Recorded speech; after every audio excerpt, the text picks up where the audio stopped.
Colossenses capítulo 3, versículo 13, assim diz a palavra de Deus para nós, para mim, para você.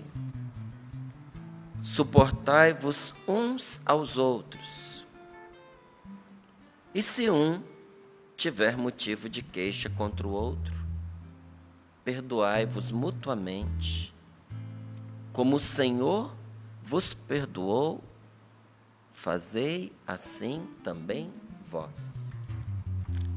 Repito. Suportai-vos uns aos outros. E se um tiver motivo de queixa contra o outro,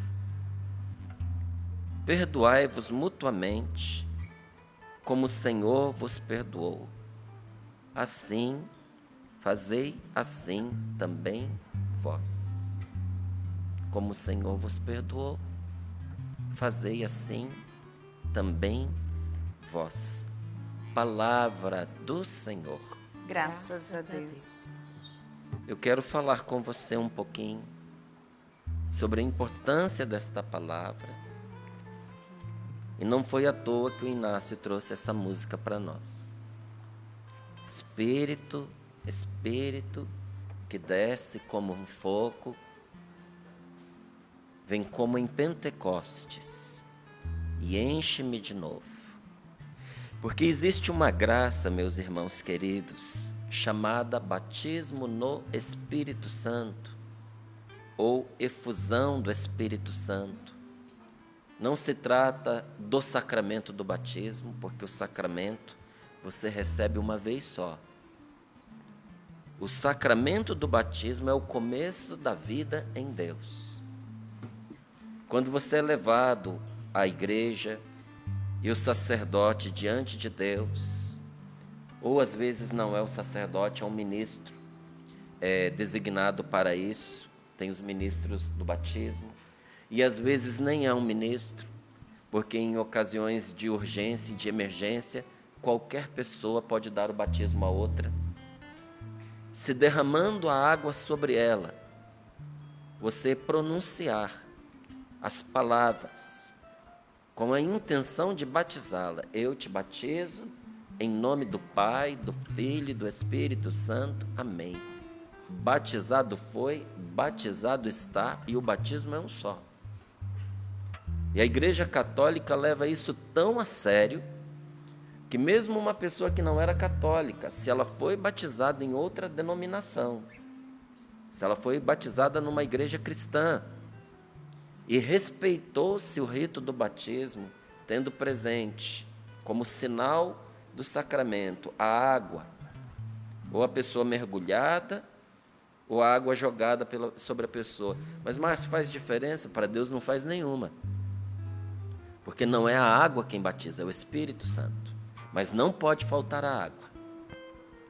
Porque a água é o sinal do batismo. Mas então não faz diferença? Não, não faz diferença, porque senão quem fosse batizado no mar estava mais batizado do que quem foi batizado na piscina, porque no mar tem mais água. A água é um sinal. Quem batiza é o Espírito Santo. A água é um sinal de que a pessoa foi sepultada para este mundo, morreu para este mundo. Por quê? Por que sepultada? Porque você há de convir comigo que seria estranho, né? E difícil, muita gente não aceitaria ser enterrada. Se aterra o sinal do batismo, foi enterrada, não é? Como sinal de que morreu para esse mundo. E a água também é sepultura. Muita gente que caiu na água por ali ficou. Então, a água vem para ser o sinal de que a pessoa afogou-se, morreu, foi sepultada para este mundo. Mas, ao mesmo tempo, ela é mergulhada no Espírito de Deus, ela nasce para Deus e passa a ser, naquele momento, o templo do Espírito Santo. Ela que já é imagem e semelhança de Deus, porque assim o Senhor a criou, por essa graça que Jesus nos concedeu. Deus passa a habitar aquela pessoa de uma maneira especial como templo. E isso acontece uma única vez. E não precisa batizar de novo. Mas tem uma graça chamada batismo no Espírito Santo, que é uma manifestação de Deus em nós, da força do seu amor. É um irromper desse batismo que a gente recebeu, que nós percebemos no momento que ele acontece, que algo de sobrenatural nos tocou. Mas e por que chamam de batismo no Espírito Santo? Porque a palavra batizar, na sua origem grega, significa pôr de molho, significa mergulhar. Ser batizado no Espírito Santo é mergulhar no Espírito Santo.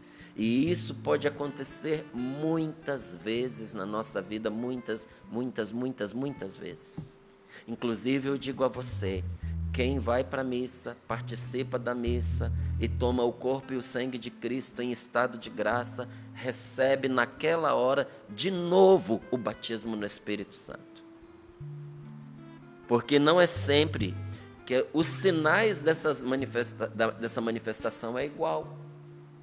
Então, nós tivemos, ontem eu até citava aqui, a casa de Cornélio, onde aconteceu o batismo para os gentios.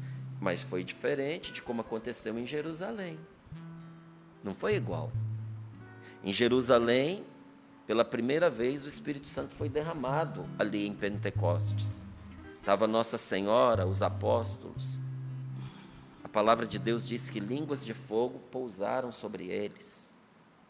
Eles saíram dali e começaram a pregar o Evangelho de uma forma como nunca antes tinham feito. E não era a primeira vez que eles pregavam, porque Jesus mandou os 72 em missão, os apóstolos iam para preparar a cidade antes que Jesus chegar. Eles já pregavam, mas não igual depois do derramamento do Espírito Santo. Eles estavam no cenáculo, aguardando o cumprimento da promessa, em obediência a Jesus, mas também refugiados e com medo. Mas quando o Espírito Santo toma conta da vida de uma pessoa, ela é tomada de uma coragem que ela nem sabia que tinha. Pedro saiu dali e começou a pregar, completamente despreocupado com o que ia acontecer com a vida dele. E ali as pessoas começaram a ver que, por uma graça de Deus, cada um dos apóstolos estava pregando numa língua diferente. Isso para eles era um sinal. Então veja, foi diferente do que aconteceu na casa de Cornélio, que a família estava reunida com alguns vizinhos, uns amigos. Pedro estava pregando. Antes de Pedro terminar a pregação, eles ficaram cheios do Espírito Santo e começaram a orar em línguas.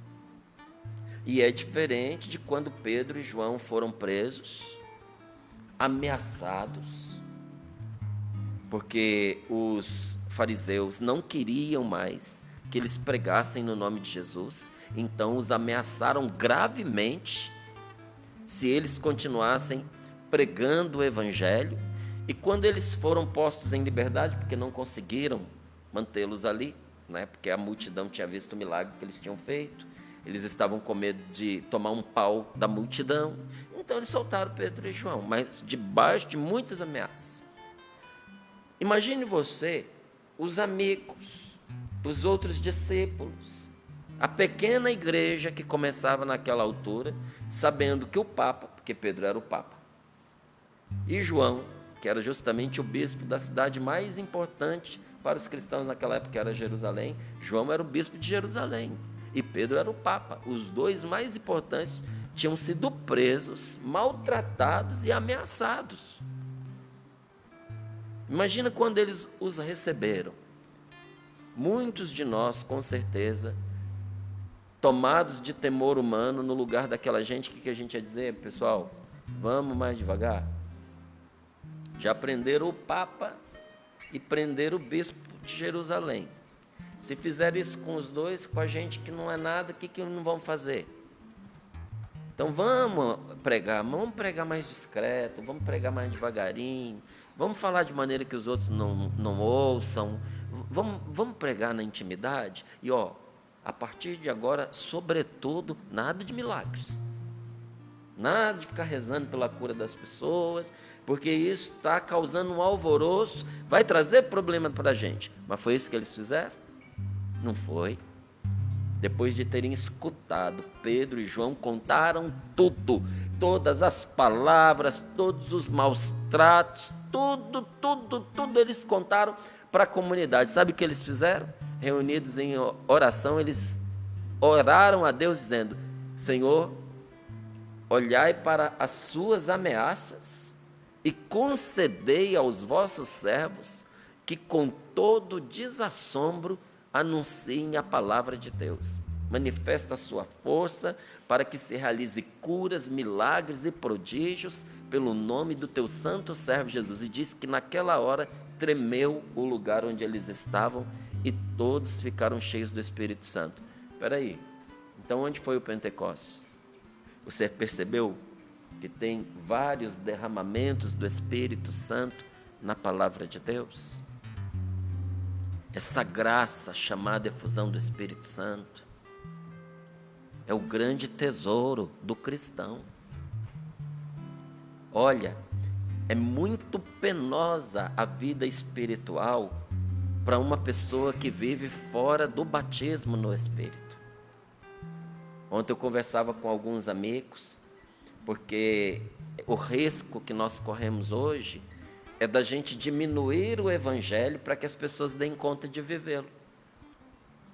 Então a gente está aqui, estamos educando os nossos filhos, a gente sabe que esse mundo não aceita a castidade, que a castidade é tida como uma coisa ultrapassada, sem sentido, é uma coisa doentia, imbecil. Para esse mundo é assim, não é? E além de ser reprovada pela mentalidade desse mundo, que é pornocênica, não é? Que é extremamente erotizada, inclusive de uma forma muito nociva, porque as nossas crianças estão sendo erotizadas pelos filmes, por novelas, por propagandas, por um monte de coisas. Esse mundo que é assim, além de reprovar e de humilhar as pessoas que entendem que a castidade é uma virtude, é um dom, uma graça e deve ser vivida, além disso, tem todos os apelos da nossa carne. Porque não é pelo fato de uma pessoa ter assumido viver a castidade, que a castidade é fácil, não. Ela é difícil. E aí você vai educar um filho seu, que vai para a faculdade, que vai para a rua, que vai para o trabalho, e está todo mundo dizendo que você não transa para sua filha, o quê? Você está se guardando para o casamento. Pô, que coisa mais careta, que coisa mais ultrapassada. Quem te ensinou isso? A sua bisavó? E aí você vira uma piada. Não, eu não acredito, você está perdendo o melhor, você não está aproveitando o que é bom. Você precisa se entregar, você precisa viver a sua vida, porque a juventude passa. Aguarda, passa mesmo. Vamos ver qual é a conta que vai chegar para quem não se respeita como templo do Espírito Santo. Mas olha isso aí na cabeça dos nossos filhos. Aí, além disso, o corpo funciona, os hormônios gritam. E aí a gente que é pai, que é mãe, que é gente de igreja, orientando as pessoas, nós podemos viver a tentação de baixar o que é a direção de Deus e da palavra de Deus em relação à castidade, para tornar mais fácil viver a castidade. Ou como um conselho que acho que Santo Agostinho deu na época para um não sei quem, que não conseguia ficar com as calças erguidas, sabe? Aí ele disse: se você não consegue ser casto, ao menos seja discreto, né? Porque a pessoa era um escândalo. Então não é que sendo discreto pode, é que além de fazer o que é errado, ainda tinha toda a situação do escândalo. Então a gente corre o risco de pensar que baixando, não é, o que deve ser alcançado, descendo o nível da meta, isso vai ficar mais fácil. Não, amigo. Isso estiola a vida. Entendeu? Então a gente faz o quê? a gente não desce o nível da dificuldade. A gente pede a Deus a graça do aumento do nível da força. A gente pede o batismo no Espírito Santo. A gente pede que o socorro sobrenatural de Deus venha em nosso encontro, e Ele vem, e Ele ajuda, e Ele dá força, e Ele dá graça, e mesmo que a luta continue, a força de Deus está conosco para vencer. Sem ela, você não vai conseguir. Sem ela é simplesmente impossível. Mas quando você também baixa o nível da direção que Deus deu, acontece igual uma pessoa que estava vendo um casulo da borboleta preso na parede e ficou vigiando para ver o dia que a borboleta ia sair. E quando chegou o dia que a borboleta, a lagarta, já tinha se convertido ali numa borboleta, e ela estava lutando para poder sair do casulo, e é uma dificuldade, ela estava sofrendo. Ele foi lá e cortou uma pontinha do casulo para ajudar na saída da borboleta. A borboleta saiu rapidinho. Só que, para surpresa dele, teve uma coisa que aconteceu. As asas dela ficaram atrofiadas, minguadas, e ela nunca voou. Porque era justamente aquele esforço para poder sair do casulo que fazia com que as asas fossem invadidas pela seiva que daria a vitalidade a ela, que desenvolveria as suas asas, que daria a ela a faculdade para voar. Aquela suposta facilidade tirou daquela borboleta a capacidade de voar. Tem certas facilidades da gente que impedem que a gente voe, sabe? Então não é, Senhor, tira esse sofrimento da minha frente. Senhor, dá-me mais graça. Senhor, dá-me o Teu Espírito. Senhor, encha-me com Teu Espírito Santo. O batismo no Espírito Santo foi o que me trouxe para a vida da igreja. Não foi outra coisa.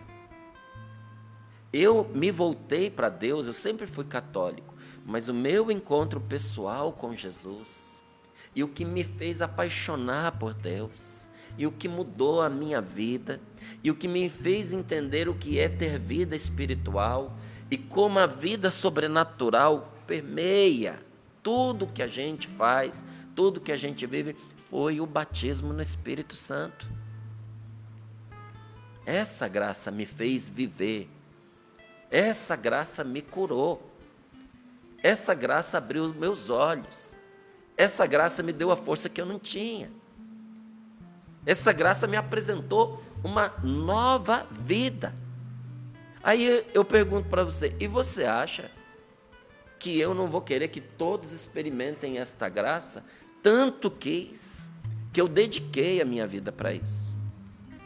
Eu tomei a decisão de não só ser de Deus, estar com Deus, mas de gastar a minha vida pelo Evangelho, para que as pessoas sejam batizadas no Espírito Santo. E por quantas pessoas eu já rezei, gente? Você não tem ideia, não tem, é muita gente. E sobretudo numa época que eu não aparecia na TV, porque quando você aparece na televisão, aquilo que era muito se torna impossível, se torna demais. Então, ao aparecer na TV, eu diminuí a quantidade de pessoas pelas quais eu rezava pessoalmente, porque se tornou impossível. Mas quando eu não estava, eu rezei por muita gente. E teve uma coisa que eu descobri.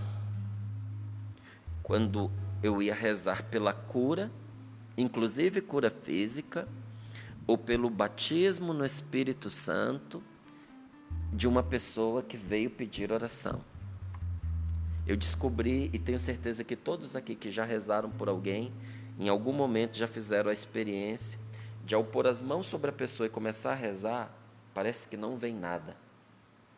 É estéril, é seco, é uma aridez. A oração não flui. É um bloqueio. E você percebe que há um bloqueio. Quando a pessoa que ora pelos outros não tem muita experiência, às vezes ela pode pensar que o bloqueio está nela. E não é que não esteja, às vezes pode ser sim, mas muitas vezes está na pessoa que está recebendo a oração. E o bloqueio que impedia, na maioria das vezes, uma cura de acontecer, ou a pessoa de receber o batismo no Espírito Santo, a efusão do Espírito Santo, um dos maiores bloqueios era a falta de perdão. Um dos maiores bloqueios. São dois. Hoje eu vou falar deste um. Brevemente, mas vou falar deste um. Na semana que vem, com a graça de Deus, eu falo do outro, que eu vou dizer qual é agora. O outro motivo pelo qual a pessoa ficava bloqueada e não recebia a cura e nem o batismo no Espírito era o envolvimento com o ocultismo, com forças das trevas, com magia, com feitiçaria, com coisas diabólicas. E a pessoa não conta, porque tem vergonha. Como é que eu vou contar para alguém que é católico, para o missionário, para o padre, que eu fui lá, que eu fiz isso, que eu matei, que eu fui... Entende? A pessoa não conta. Mas na hora de rezar, a oração não acontece, ela não flui. E aí nós vamos orando e vamos pedindo ao Espírito Santo sabedoria, discernimento, conhecimento, e por vezes o Espírito Santo dá uma revelação. E aí a gente pergunta para a pessoa: você se envolveu com tais coisas? A pessoa quase cai das pernas, toma um susto, olha para a gente: como é que você sabe? Porque a experiência, mais o que Deus nos mostra ali, vai revelando. E depois de feita a renúncia, em que a pessoa rompe com tudo aquilo, e semana que vem, com a graça de Deus, a gente volta nesse assunto. Se você quiser, vamos fazer essa oração, tá certo? Quando a pessoa rompe com aquele envolvimento que ela teve, por culpa própria ou por responsabilidade de outro, que levou a pessoa num momento de fraqueza, que levou quando era criança, ou que trouxe essa situação para a vida dela, ou no tempo da ignorância, que ela achava que tudo era bom, que tudo era de Deus, que tudo podia. Quando ela rompe com aquilo, é como se abrisse as portas daquela água viva que flui sobre a pessoa, purifica e dá a ela o batismo no Espírito Santo, a efusão do Espírito Santo. É o começo de uma nova vida, que já se sente ali na hora. Não é algo assim, imaginário, sabe? Uma coisa muito, muito subjetiva. Não, é uma experiência concreta, que a pessoa vive. Ou isso acontecia, ou quando havia renúncia, ou quando a pessoa liberava o perdão. E para você saber a importância do que é isso, conto aqui para você esse episódio e a gente vai rezar um pouquinho. Eu conversei com o Padre Jonas quando eu escrevi um livrinho chamado O Dom da Profecia. E na minha conversa com ele, eu pedi para que ele me contasse uma profecia que aconteceu na vida dele. Que alguém disse para ele, em nome de Deus, ou sobre ele, e que essa profecia havia se cumprido. Aí ele: isso é fácil.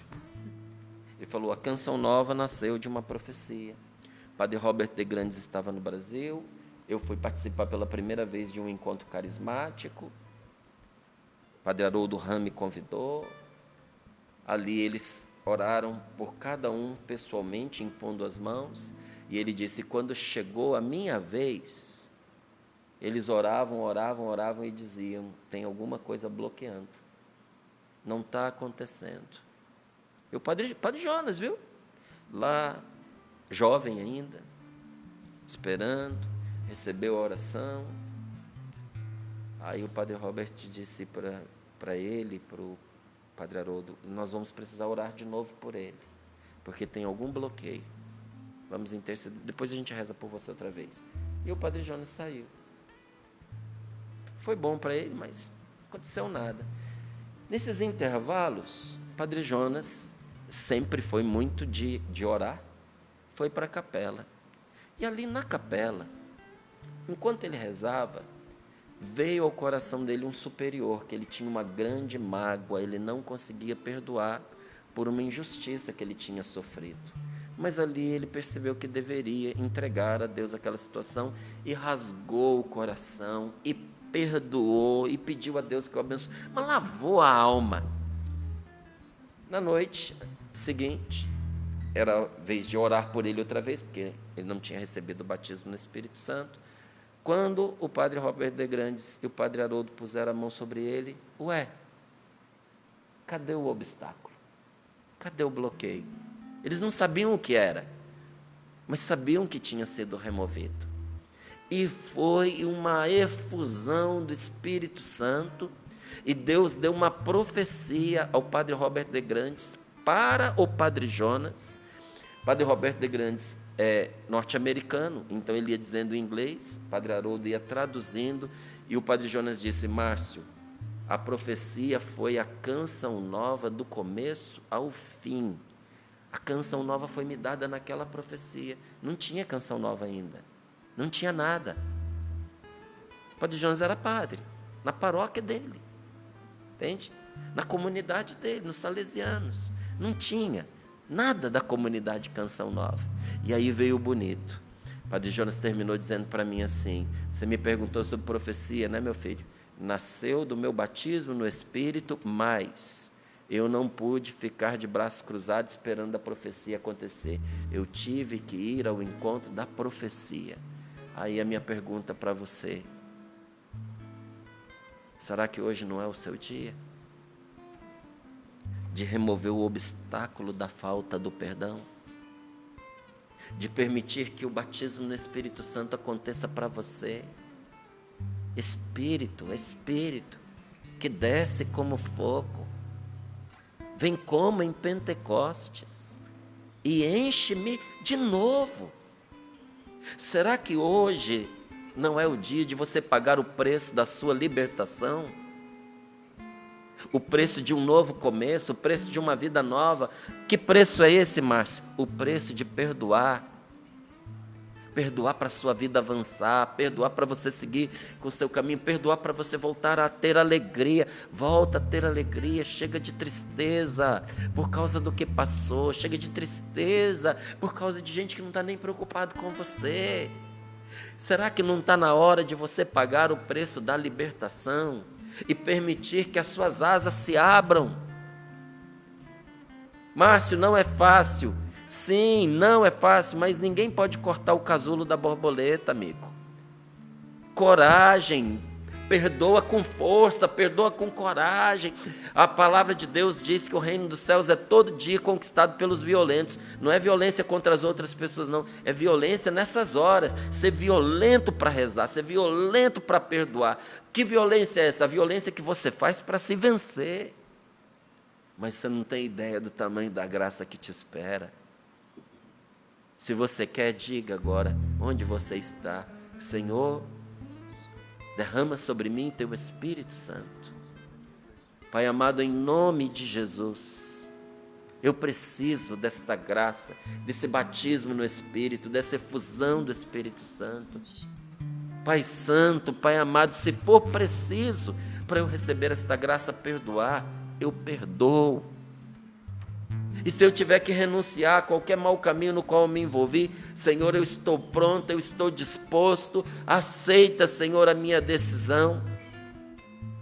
E depois, mais profundamente, Senhor, eu quero conhecer sobre isso e fazer minha oração de libertação, mas desde já, Senhor, liberta-me, Senhor, liberta-me.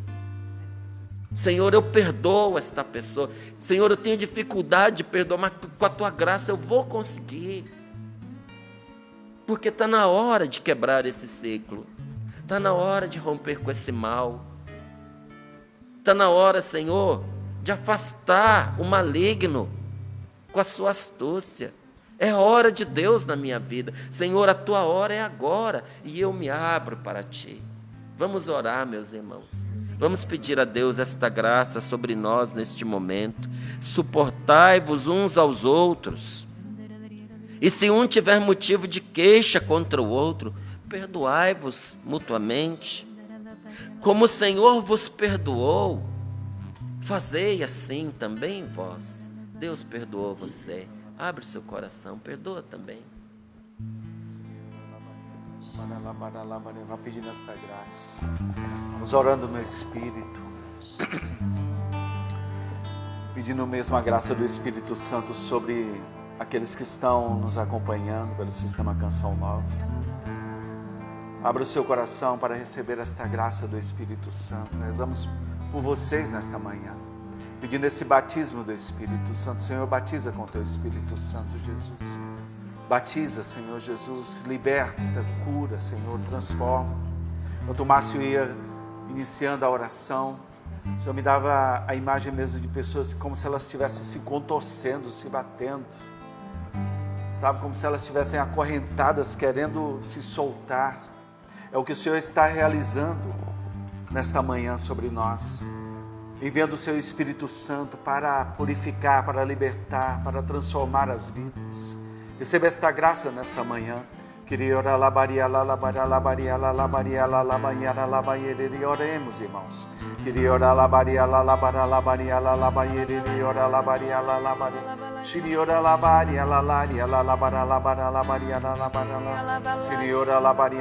Deixa o Senhor iluminar a sua vida.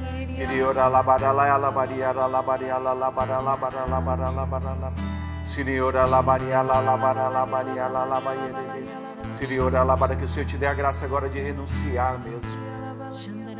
Renunciar todo mal, todo desejo de mal no seu coração, ira, tudo aquilo que você mesmo foi alimentando dentro de você contra essa pessoa. Vai renunciando agora, porque isso tem mais feito mal para você do que para ela. Então vá renunciando agora todo esse sentimento de ódio.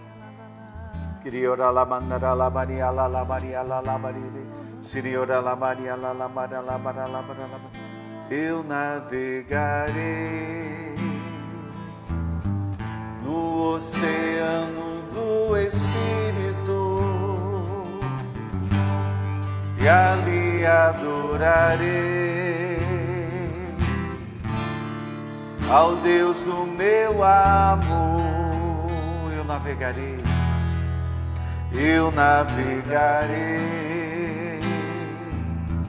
no oceano do Espírito e ali adorarei ao Deus do meu amor. Cante, Espírito, clame. Espírito, Espírito, que desce como fogo, vem como em Pentecostes, vem como em Pentecostes, e enche-me de novo. Espírito, Espírito, Espírito, que desce como fogo, vem como em Pentecostes, e enche-me de novo.